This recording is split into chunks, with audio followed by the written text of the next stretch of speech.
Hello, wonderful people. Today we're talking about why do I rarely channel these days, and what do I like to do instead or in addition to.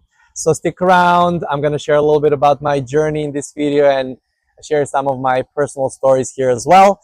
But before we get to the content of this video, subscribe, like the video, put the comment if you have any further questions about this topic or anything about my previous videos as well. And if you're curious about working one-on-one with me, there are links below where you can go ahead and sign up. And if you're new and you don't know about my work, there's also a wonderful blog post you can get familiar with what I've been up to over the last 25 years that led me to do what I do today. Let's go. I'm fired up today about this specific topic. So in 2020, after one of my hot seat experiences with Abraham Hicks, my channel opened, meaning I started receiving the blocks of thoughts, and I was very clear that it's not my conscious thinking, contemplating. It was a block of frequency that was very clearly received.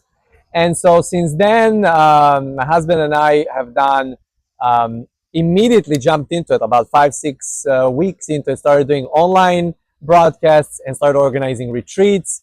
And over the next, I would say, 2 years, full 2 years to 2.5 years, we were fully immersed into this. And I've done probably about 100, 150, well, including private programs and private sessions, probably 200 transmissions during that time.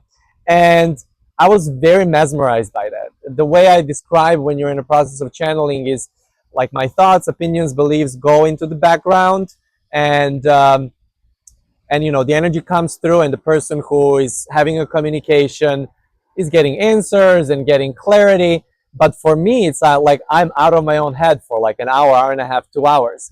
And so it was so mesmerizing and loving, and I was meditating a lot at that time, and I was also doing yoga, and I was really, really fully into all of this. And at some point, Armand started noticing, and he's like, dude, you're like not really in touch with some of the goals that we have and the things that we care about and plans that we're making. And I was like so kind of disengaged, not really fully, but I didn't care about things that I was caring about before.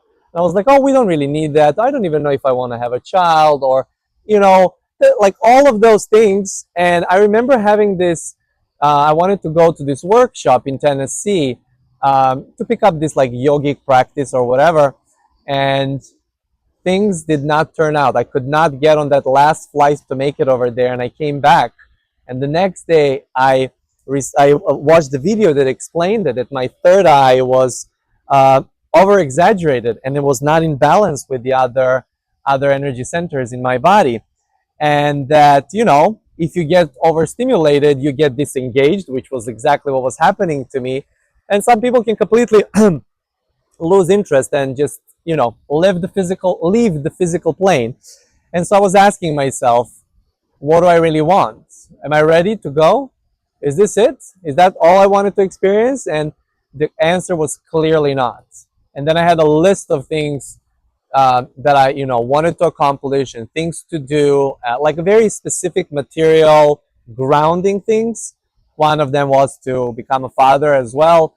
And I was like, okay, now I'm in the process of coming back more towards my heart. That's how I felt. And the whole year of 2022, we've done a lot of cruises, and we went to Dr. Joe Dispenza retreat right before our son was born.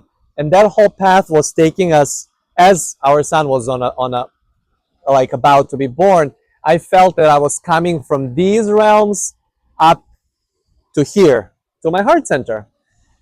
And I didn't really think much about it. I was like, oh my gosh, this is so awesome. I'm getting a little bit more integrated. But when he was born, and sleepless nights and programs started kicking in, shit started coming up to the surface.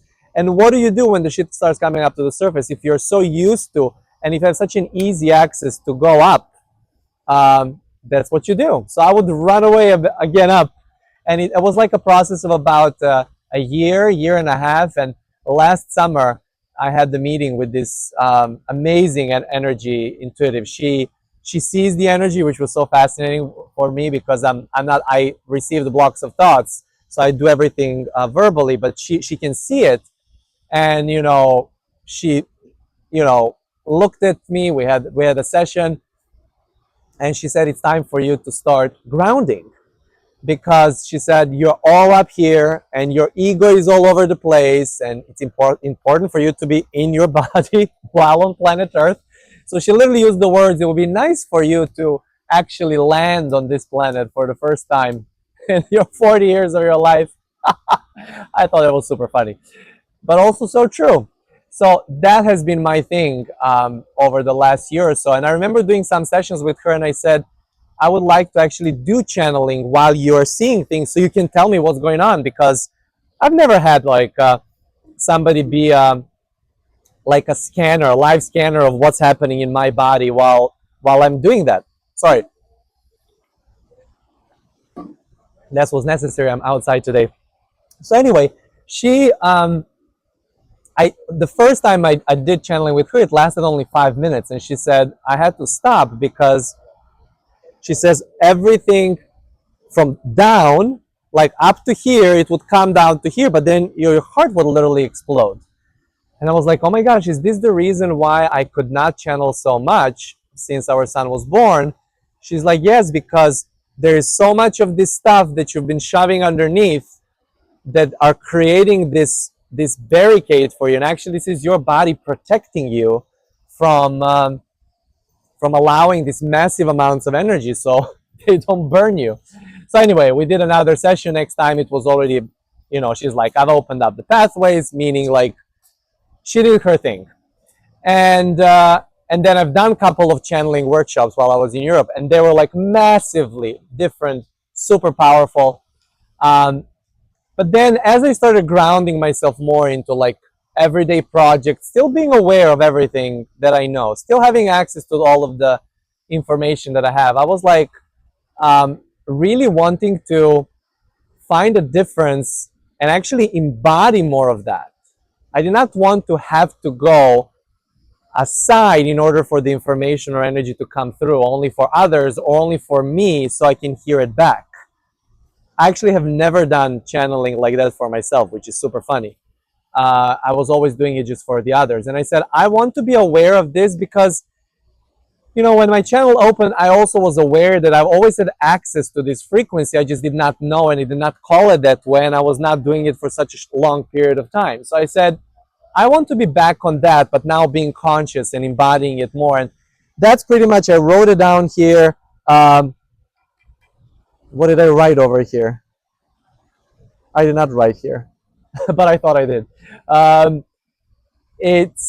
It's like, what would be the way to communicate with non-physical versus versus putting yourself to the side, and that's what I've been doing very, very, very clearly. So anyway, what else did I want to say here that's very important? Yes, as the programming and shit was coming up to the surface with this disturbed sleep with the newborn and with the baby and then a young toddler, was that now I have a feeling that my whole circuit is coming through for the energy to have a very natural discharge, whether it comes in the form of a positive emotion or a negative emotion, and that I don't try to block it or shove it down or try to like protect others from my negative emotion that it comes through or from too much of my excitement, but just allow it authentically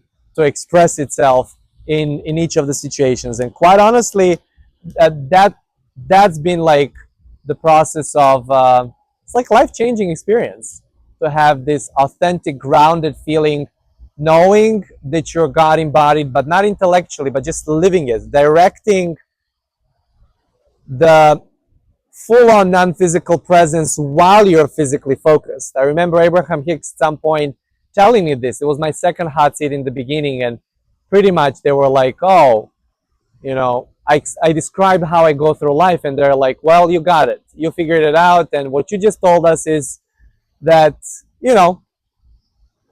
you've got it going on for you. And but now it's kind of like in a very conscious way. I'm aware of it. So, anyways, I just wrote down here that today it's all about balance and integration. And I'm just now opening myself up after a year of not doing any channeled work in official form. I'm going to do some workshops while I'm in Europe, and comes fall, I will do some too. But they will include um, an integrated beginning and integrated ending to it, just because it feels so good to, yeah, direct all of that. And after we receive all of that, to let it through our system, so everything we received starts materializing and crystallizing, so to speak, in our body as we go. So anyways, I do not know why I wanted to talk about this today, but it was so clear. Hey, go ahead and speak about this. And um, yeah, I'm sure that to some of you this will be serving. I love you. Thank you for being here, and see you in the next one.